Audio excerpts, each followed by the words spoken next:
Вагон 70 полувагон чөп 4 миллион каражат каралып атат. 4 миллион акча каражат каралган. Бул бир. Экинчи суроом. Азыр мына сиз Чыңгыз Азаматович айтып өттү, толугу менен Кыргыз темир жолу аталган кредитти жана төлөп бергенге даярдап атпайсызбы, мүмкүнчүлүгү бар деп. Азыр бүгүнкү күнү Кыргыз темир жолу азыркы ушул колдоп бере турган 12 миллиондон сырткары канча бүгүнкү күнү сиздер кредит карызсыздар? Кыргыз темир жолу. У нас сейчас на данное время два кредита. Первый кредит это Министерство финансов, 500 миллионов сомов. Ежегодно мы выплачиваем по 70 миллионов. Также у нас есть остаток от кредита Российско-Кыргызского фонда развития.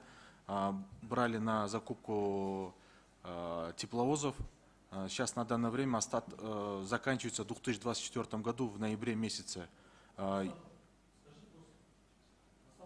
Остаток в районе миллиона. Брали 7 миллионов, остаток в районе миллиона долларов. Рахмат. Демек, Кыргыз темир жолунун мүмкүнчүлүгү бар экен. Аталган маселени урматтуу депутаттар кенен талкууладык. Шайлоо Карабекович. Урматтуу ага, биз бул маселеде министр келсе карайбыз деп бирок карай бердик да. Биз эмне үчүн комитеттин депутаттары министрди сурап атабыз. Мен дагы кошумча мына кооз сөздөн айырмаланып мынандай бир турмуштук сөз суроо берейинчи. Фракция биз өткөндө Ош шаарынын автопакетин көрдүк, туурабы? Сиздин маалыматыңыз барбы азыр кандай абал? Интернетке карайт ошол жер. Интернетке карайт, маалымат бар, жетекчиси боюнча чечим кабыл алабыз. Сиздерден мен жетекчини кааласаңар, жетекчи жөнүндө эмес, автобекет жөнүндө сурап атам. Автобекет боюнча оңдоо иштери азыр жана өзүңүздөр көрүп кеткендей тегеретесиндеги асфальт басуу иштери башталды. Андан сырткары ичинен оңдоо иштерин жүргүзөбүз. Сиздердин канча гектар жер жалпы аянт? Жалпы аянтты сиз жөө бересизби? 4 гектар жер, канча гектар жерди азыр сатып алып, үйлөрдү куруп атат, бензин заправкаларды салып алган? 80 соттук жеринде жана үй куруп соттош жогорку сотко чейин бардык. Андан сырткары 15 соттук жерине жана заправка. Минтранс ошол автобекетти кыркып тортко окшоп келе айткан кылмышкерлер менен күрөшүп атасыңарбы? Күрөшүп атабыз, соттошуп атабыз. Канча кандай күрөшөсүз? Уже 6 этажга чейин салып алып туруйт. Кантип күрөшөсүз? Эми ал өзүңүз жакшы билгендей. Мен өзүм жакшы билбей сурап атам сизден. Ал стройка негизи токтотулган, технадзор менен токтотулган. Мен кече күнү барып келдим. Токтотулбой эле бир жакшына болуп крандар иштеп атат. Биз тараптан бардык. Өзбекстандан киргенде биздин экинчи борборубуз болгон Ош шаарынын көркүн ошол жерде тосуп атасыңар. Бензин заправка менен 40 кылып сатылган үйлөр менен автобекет жок болгону калды жакындачы. Канча сумма бөлдүңүздөр азыр? Негизи бюджеттен жалпы автовокзалдардын өнүгүшүнө 90 миллион сом быйыл берилет деген, азырынча Гострой аркылуу өзүнүн ремонтуна 15 миллион сом. Мен айткан автобекет жөнүндө сурап атам. Ошол акчанын ичинен биз көрдүңүзбү, ушундай суроолорду биз сурайбыз да, ошол себептен министр дайым келип катышып суроолорго жооп берсин дейбиз. Анан мына Ош Бишкек жолу боюнча, альтернативдик жол боюнча көп кылмыш иштер бар. Негизги Кыргызстанга келген кредит ошол жерге жок кылып алдыңар. Минтранстын негизги кылмышкерлери ошол жерде жатат да. Ушул боюнча биз чечим кабыл алышыбыз керек. Рахмат. Улан Болтбекович. Рахмат. Господин Антонович, жолдор боюнча сурайын элем эле. Жолдордун акыбалы кандай азыр? Титулдук тизмеге кирген, капиталдык салымдар беленесте кирген тизмедегилер эмне болот? Качан курулат?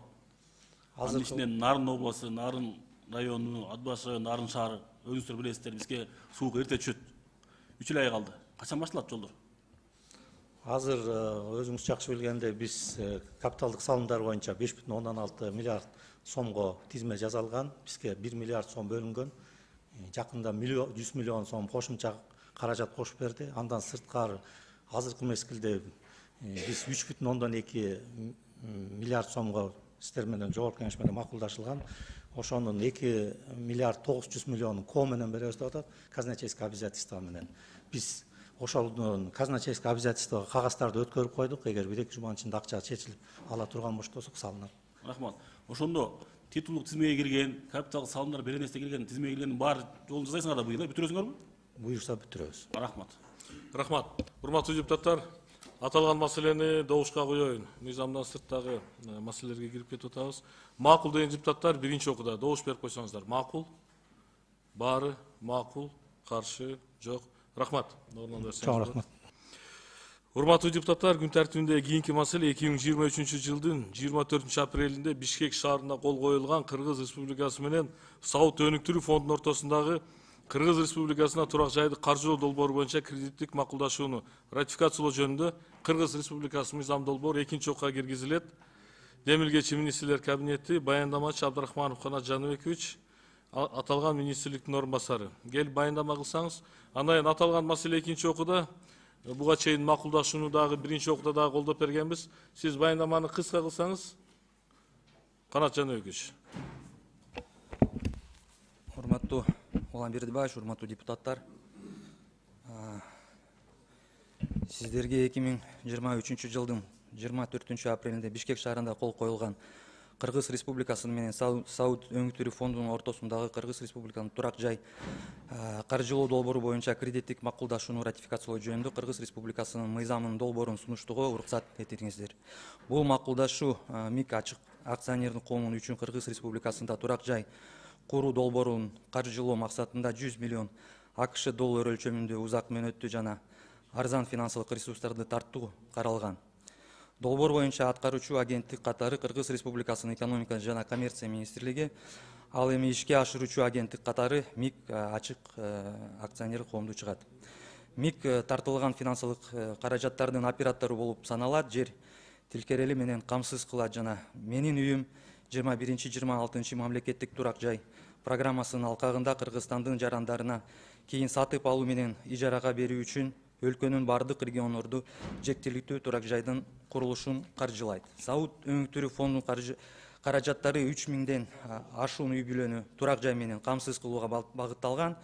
Урматтуу депутаттар, жогоруда баяндалгандан негизинде бул мыйзам долбоору. Рахмат. Бардыгыбызда баяндама бар. Буга чейин биз комитетте дагы колдоп бергенбиз аталган маселени. Өзүңүздөр билесиздер, бул жерде 100 миллион доллар боюнча социалдык жилье боюнча. Сөз суроо үчүн Улан Болотбекович сизге берилет. Рахмат. Албетте колдойбуз керек.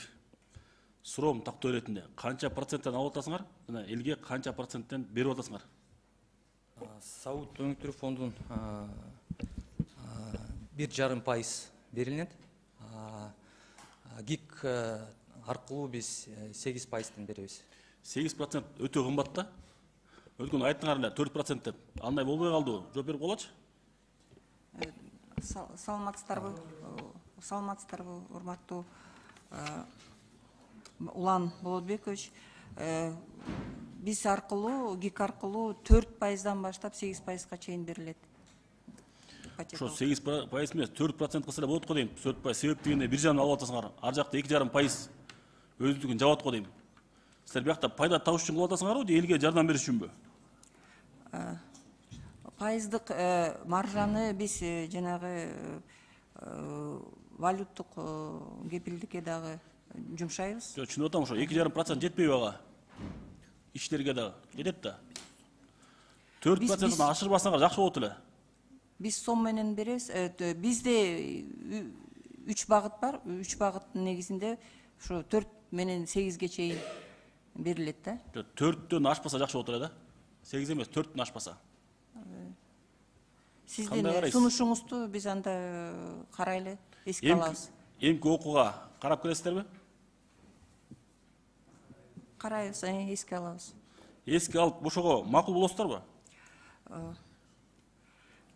Биздин программанын негизинде 3 багыт каралган. Ошонун негизинде биз министрлер кабинетине биз сунушуңузду жөнөтөбүз.